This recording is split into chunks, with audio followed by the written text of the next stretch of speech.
Okay, back again. This is part B. All right, 3.9 part B.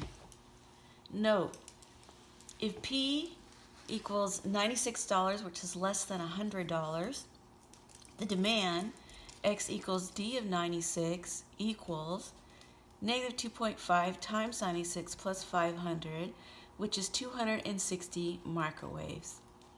Now, once again, you can put this on pause if you need more time. It's easy for editing if I just have this written down on the first page. Okay, so let's go to revenue. R of 96 is, this is the dollar amount, this is how many there are. We multiply them and it's $24,960. If price is raised by $2 to $98, then the number of items sold, D of 98, is, and we put that in there, and we get 255 microwaves.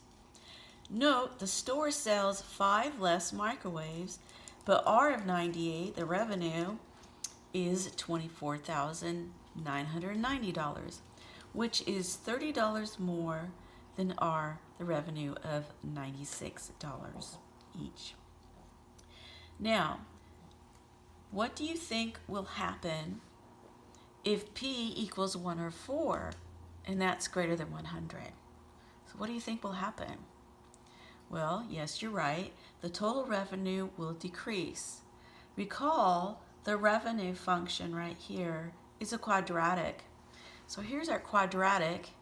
Well, here's our maximum that we found out at 100. And R96 is 24,960.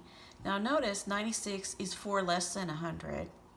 And 104 is for greater than 100. And since this is a parabola, we know automatically that R104 is 24,960 as well. Okay, going to erase that.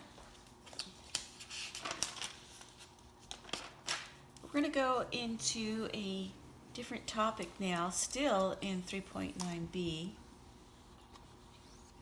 Okay, and that is called elasticity. You may have heard that term already, since most of you are finance majors. I think all of you are. Okay. Okay, so we have another marker to tell us when the total revenue is increasing. So another marker to tell us when the revenue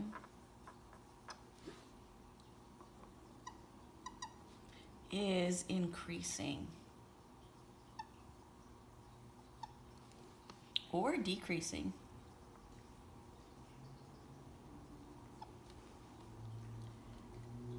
And when the total revenue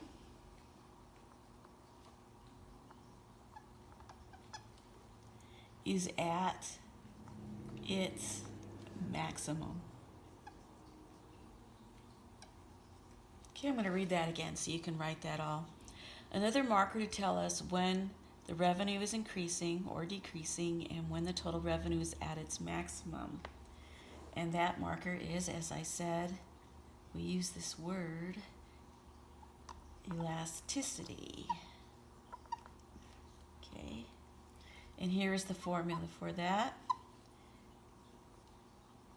Elasticity of the price is minus P times D prime P over D of P. Okay, now we have a theorem where we use this, okay? And we have, you can look at 3 different things we're going to be looking at. If E of P is greater than 1 and R prime of P is less than 0, we can say the total revenue is decreasing.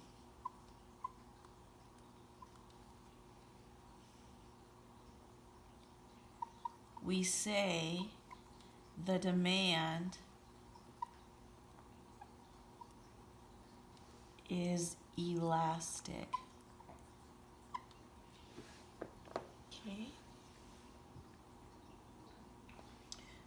here's another part. If E of P is less than 1 and R prime P is greater than 0, the total revenue is increasing.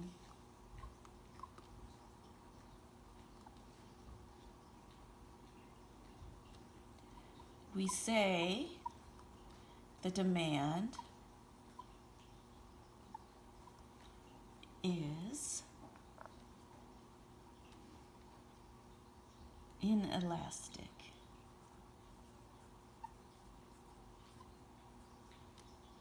Okay? Now, if you might get mixed up with the wording, this is how I remember. This is called inelastic, right?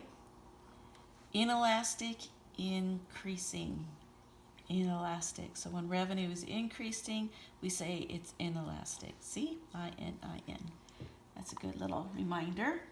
Okay, so if E of P equals 1 and R of P equals 0, what do we know? What do you think? That's right. Total revenue is at its maximum.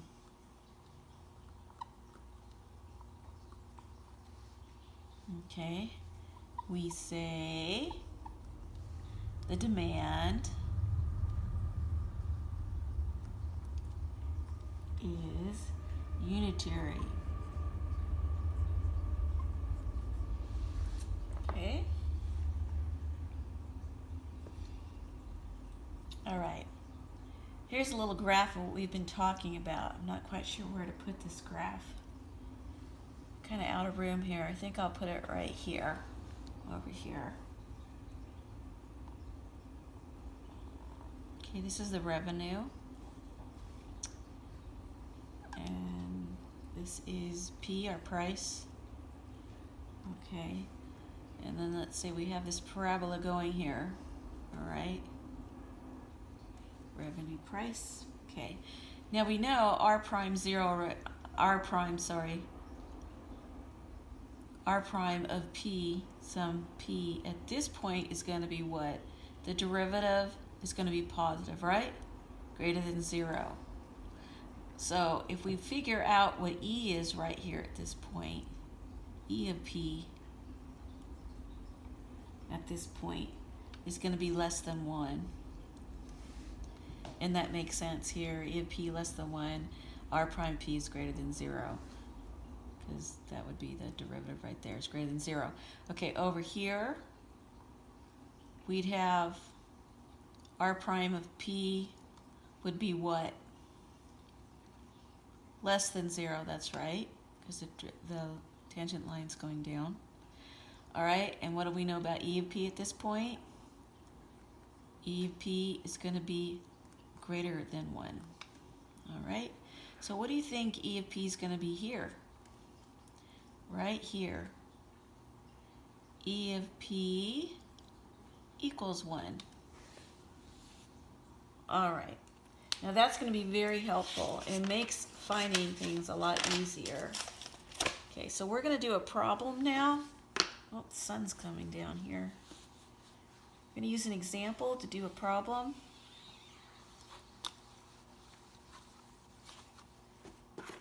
Okay, here's an example. Company sells shirts.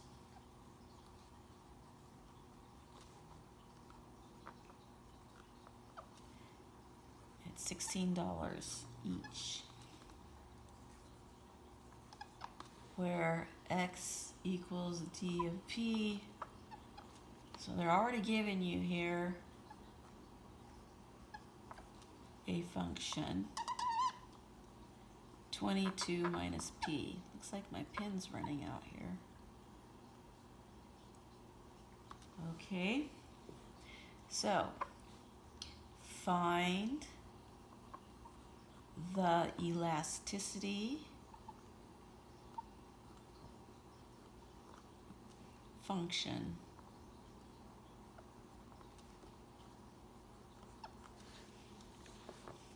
Okay, so we know E of P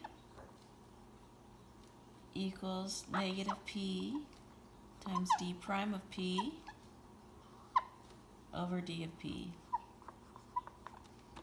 Okay. D prime of P. We've got to take the derivative of that before we can do this. So off to the side, D prime of P. All right. Well, we know the 180 stays the same. We know that because of this 1/2, the square root's 1/2 will bring it over. 22 minus P to negative 1/2. And then we take the derivative of the inside. Derivative of negative P, negative 1. All right. So what's that going to equal to? D prime of P is going to equal to negative 90,000. Because we've got this negative 180 divided by 2, negative 90,000. And this negative we're going to bring down to the bottom, put it in a square root form, 22 minus P. Okay, so there's D prime P, but we need E of P. Okay, so now we can do that. E of P equals negative P times D prime of P, which is negative 90,000 over square root of 22 minus P, divided by D of P. And D of P is 180,000 square root of 22 minus P. All right. Now, I'm not going to show you the algebra and all this. I'm sure you know how to handle algebra from here. Running out of room. We have E of P equals P over 2, 22 minus P. So do that on your own to make sure that you are doing your algebra correctly. Looks like I'm running out. Okay, let's continue.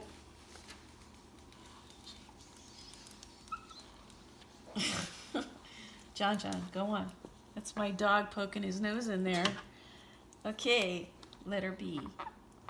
John, move. Find the elasticity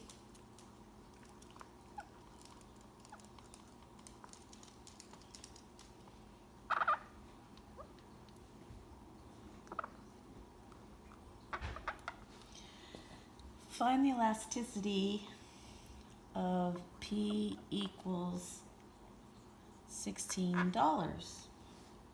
Okay, then we're going to answer the question. Should they lower or raise the price to increase the revenue? Oh boy, really running out of ink here. Okay, so E of 16. Using the formula we came up with, 16 goes there. 2 over 22 minus 16, which is 16 over 12, which equals 4/3, which is greater than 1. This tells us the demand is elastic and the price should be lowered